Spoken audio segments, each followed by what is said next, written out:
ये हमारी class 10th का पहला चैप्टर जो रियल नंबर है उसकी एक्सरसाइज नंबर फर्स्ट है। ठीक है, 1.1। तो इसमें पहला क्वेश्चन दे रखा है, निम्नलिखित संख्याओं को अभाज्य गुणनखंडों के गुणनफल के रूप में ज्ञात कीजिए। तो अभाज्य गुणनखंड क्या होता है?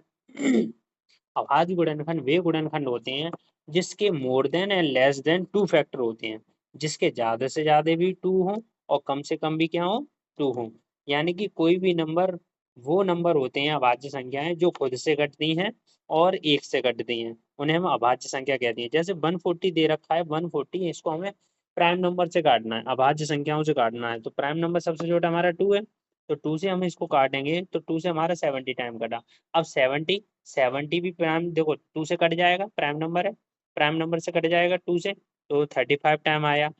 35 हमारा किससे कटेगा? सबसे 2 के बाद 3, 3 से क्या ये 35 कटेगा? नहीं कटेगा। तो हम 4 से देखेंगे, 4 से कटेगा नहीं, तो 5 से काटेंगे, 5 से कटाइए 7 टाइम।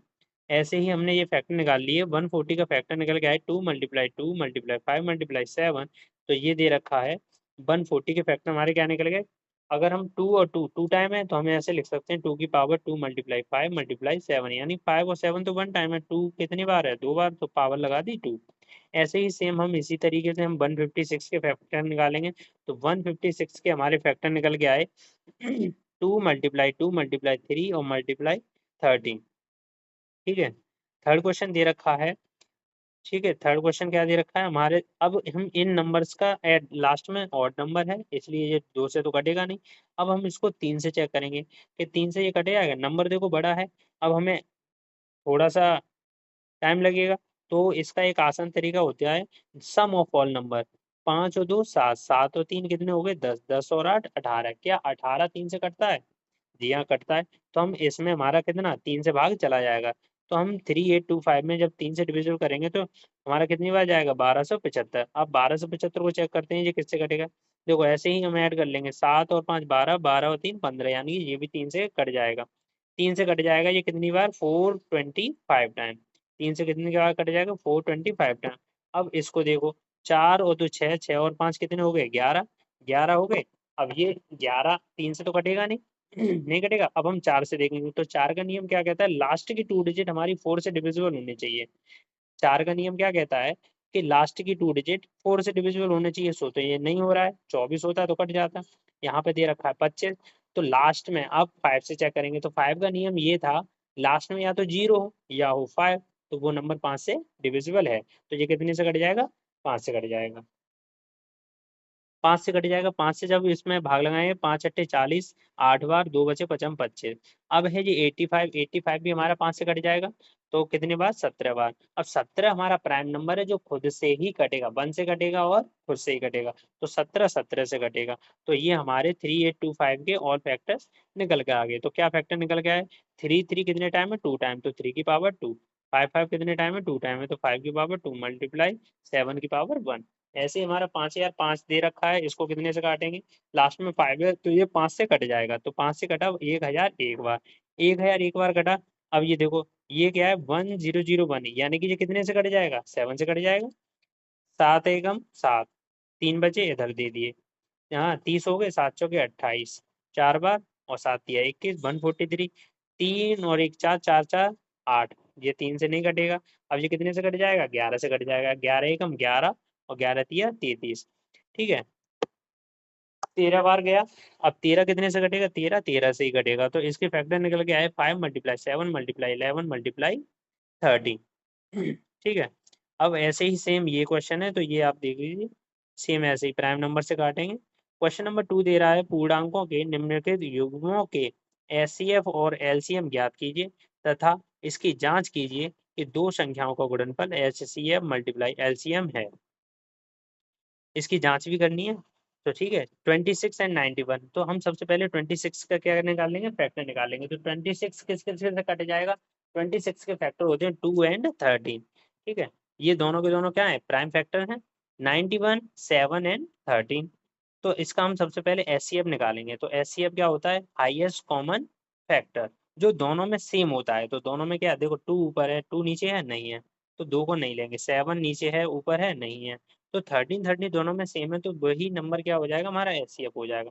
सेम इसी तरह अब हम निकालेंगे एलसीएम। एलसीएम क्या होता है? सभी अभाज्य गुणनखंडों की सबसे बड़ी घात। सबसे बड़ी घात, अब इसमें देखो 7 वन टाइम है, 2 भी वन टाइम है और 3 दोनों में वन वन टाइम है, तो तीनों को हम ले लेंगे। इसमें एलसीएम में क्या होता है? जो नंबर मैच खाता है उसको तो हम लिखते हैं और जो नहीं मैच खाता है उसको भी हम क्या करते हैं? लेते हैं। तो 13 दूनी 26, 26 सत्ते 182। दोनों का जब हम गुणनफल निकालेंगे तो क्या निकल के आया हमारा? और दोनों संख्याएं थी हमारा 26 एंड 91, दोनों को मल्टीप्लाई कर दिया, हमारा कितना आ गया? मल्टीप्लाई करने पर 2366। और हमारा जो एलसीएम एचसीएफ आया है उनका भी आपस में मल्टीप्लाई करने पर क्या आ रहा है? 2366। तो यानी कि जो गुणनफंड है, गुणनखंड है एचसीएफ मल्टीप्लाई एलसीएफ सत्यापित इज वेरीफाइड। यानी कि जो हमारा एलएचएस आरएचएस का मल्टीप्लाई एंड जो नंबर दे रखे थे उनका मल्टीप्लाई दोनों का सेम है, तो ये क्या है? दोनों सत्यापित है। सेम इसी तरह से इसको निकालेंगे।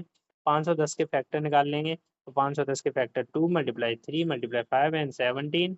ऐसे ही 92 का 2 मल्टीप्लाई 23, 2 की पावर 2 2 2 टाइम है तो 2 मल्टीप्लाई 23। एचसीएफ निकालेंगे, दोनों में केवल 2 कॉमन है।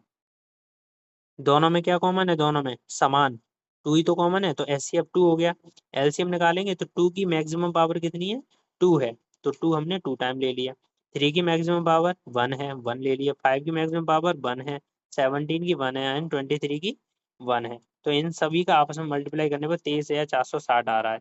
अब हम इसकी जांच करेंगे, दोनों संख्याओं का गुणनफल कर देंगे। जो हमें संख्या दे रखी थी 510 और 92, दोनों का मल्टीप्लाई कर दिया, 46920 आया। और एलसीएम एचसीएफ जो हमने निकाला है उन दोनों का आपस में जब हम मल्टीप्लाई करेंगे तो 4692, ठीक है, 0 आ गया। तो ये भी क्या है? हमारा सत्यापित है। क्वेश्चन नंबर 3 देखेंगे। 336 यानी 6 3 9 9 3 12, यानी 3 से ये कट जाएगा, तो ऐसे हम वो इवन नंबर है 2 से पहले काटेंगे, तो 336 के फैक्टर आगे 2 multiply 2 multiply 2 multiply 2 multiply 3 multiply 7, यानी कि 2 2 कितनी है? 4 टाइम मल्टीप्लाई 3 की पावर 1 एंड 7 कितना है? 1 टाइम है, तो 7 1, ठीक है। 54 दे रखा है, 2 मल्टीप्लाई इसको 54 का काटेंगे तो ये आ गया 3 की पावर 2। एचसीएफ निकालेंगे, दोनों में एक तो देखो 2 सेम है 1 टाइम और 3 भी 1 टाइम है, तो 3 दूनी 6 आ गया। एलसीएम मैक्सिमम पावर लेंगे, 2 कितनी बार है? 4, इसमें 1 तो 2 की पावर 4। 3 इसमें कितनी टाइम है? नीचे वाले में 3, ऊपर वाले में 1 है, तो 3 हम 3 टाइम लेंगे। 7 1 है तो 1, इन सभी का आपस में मल्टीप्लाई करने पर 3024 आ गया। दोनों की जांच करेंगे, जो हमारा नंबर है उसकी मल्टीप्लाई कर देंगे दोनों संख्याओं को गुणनफल, और बराबर क्या है? एलसीएफ और एचसीएफ दोनों का मल्टीप्लाई, दोनों अगर इक्वल आती हैं तो हमारा क्या है? सत्यापित है। अभाज्य गुणनखंड विधि द्वारा, कौन सी? प्राइम फैक्टराइजेशन विधि द्वारा निम्नलिखित पूर्णांकों के एचसीएफ निकालने हैं। तो 12 के फैक्टर आगे 12, 12 कितने से? 2, 6 आ गया, 6 से 2 फिर से कटे गया 2, यानी 12 का फैक्टर 2 मल्टीप्लाई 2 मल्टीप्लाई 3। 15 का 3 मल्टीप्लाई बाय 5 और 21 का आया 3 मल्टीप्लाई 7। ऐसे ही इसका हम एचसीएफ निकालेंगे तो तीनों में क्या सेम है? 3 सेम है, तो 3 आ गया इसका एचसीएफ। एलसीएम निकालेंगे, मैक्सिमम पावर लेंगे, मैक्सिमम पावर 2 कितनी टाइम है? सबसे ज़्यादा 2 बार, तो 2 बार ले लिया हमने, ठीक है। और 3 कितने टाइम है? सभी में 1 1 टाइम है, तो 1 ले लिया। 5 इसमें 1 टाइम 1 7, इन सभी का मल्टीप्लाई करने पर आया 420। यही हमें अभाज्य गुणनखंड विधि द्वारा एलसीएफ और एचसीएफ निकालने थे। सेम इसी तरह से ये सेकंड क्वेश्चन भी है, ठीक है। ये तीनों के तीनों नंबर्स क्या हैं? खुद में ही अभाज्य हैं, तो ये इसके 2 ही फैक्टर होंगे, एक 1 होगा, ये एक खुद नंबर होगा।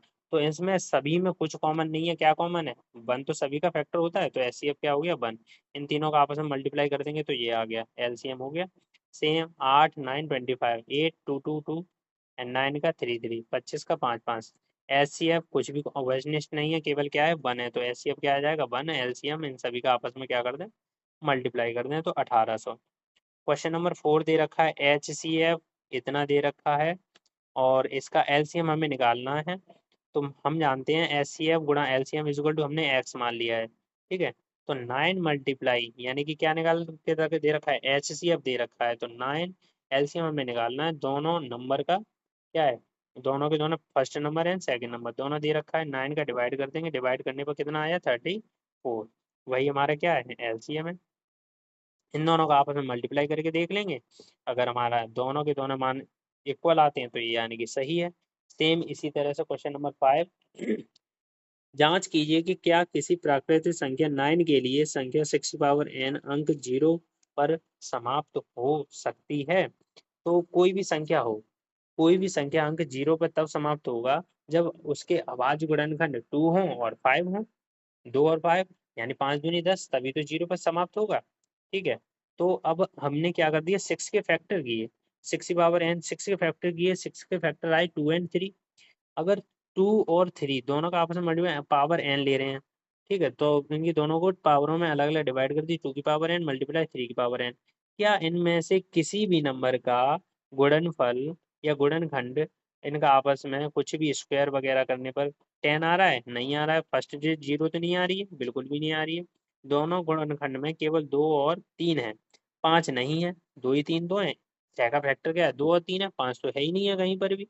तो ये जो दे रखा है वो क्या है, गलत है। इसके अनुसार क्या है, ये गुणनखंड अद्वितीय है। ठीक है, निष्कर्ष में क्या निकला है, हमारी जो प्राकृतिक संख्या n नहीं है, n क्या है, प्राकृतिक संख्या नहीं, जिसके लिए 6n अंक 0 पर समाप्त नहीं है। ऐसे ही क्वेश्चन नंबर 6 दे रखा है, व्याख्यान कीजिए। ये फैक्टर दे रखे हैं 7 मल्टीप्लाई 11 मल्टीप्लाई 13 प्लस 13। सेम इसी तरह ये है, संख्याएं क्यों हैं। तो भाज्य संख्या क्या होती है, जो खुद से भाज्य क्या होती है, कंपोजिट नंबर वे नंबर होते हैं जिसके लेस देन और मोर देन, देखो लेस देन कितने, कम से कम 3 फैक्टर हो, मोर देन तो कितने भी हो जाएंगे, कम से कम 3 फैक्टर हो। जैसे कि 4 है, 6 है, देखो 4 2 से भी कट जाएगा, 4 से भी कट जाएगा, 1 से भी कट जाएगा। ठीक है, ऐसे ही ये दे रखा है। तो अब दोनों पक्षों में क्या कर दिए, दोनों पक्षों में क्या कॉमन है, 13 कॉमन है। दोनों पक्षों में क्या कॉमन है, 13 कॉमन है। 13 को कॉमन ले लिए, 7 मल्टीप्लाई 11 कितना हो गया, 77। 11 7 77 प्लस 1 78, ये आ गया। क्योंकि इस संख्या के एक और स्वयं के अलावा अन्य गुणनखंड 13 और 78 भी हैं। क्या है, 13 और 78 भी हैं, इसलिए यह संख्या भाज्य संख्या है। सेम इसी तरीके से इसमें क्या कॉमन है, 5 कॉमन है। 5 कॉमन ले लेंगे तो ये संख्या बची हुई, इस सभी का आपस में मल्टीप्लाई करने पर और प्लस 1 कर देंगे तो ये आ गया हमारा 1009। जब हम इसको क्या कर देंगे, क्योंकि इस संख्या के भी एक और स्वयं के अलावा अन्य गुणनखंड है, 5 है और 1009 भी है, इसलिए यह भी एक संख्या क्या है, यह भी क्या है, एक भाज्य है, कंपोजिट नंबर है। किसी खेल के मैदान के चारों ओर एक वृत्ताकार वृत्ताकार पथ है। इस मैदान का एक चक्कर लगाने में सोनिया को 18 मिनट लगती हैं। एक वृत्ताकार रेक्टेंगुलर, वृत्ताकार सर्कल, सर्कल टाइप में एक पार्क है, उसको सोनिया है, एक चक्कर लगाने में 18 मिनट लगती हैं। जबकि इसी मैदान का एक चक्कर लगाने में रवि को 12 मिनट लगती हैं। ठीक है, एक को 18 मिनट लग रही है, एक को 12 मिनट लग रही है।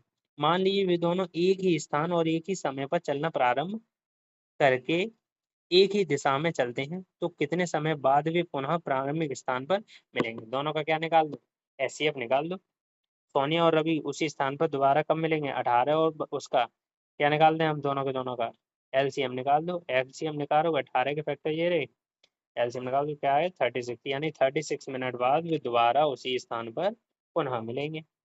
अगर आपको वीडियो अच्छी लगी हो तो like comment and share. Thank you, और चैनल को प्लीज़ सब्सक्राइब जरूर कर लेना।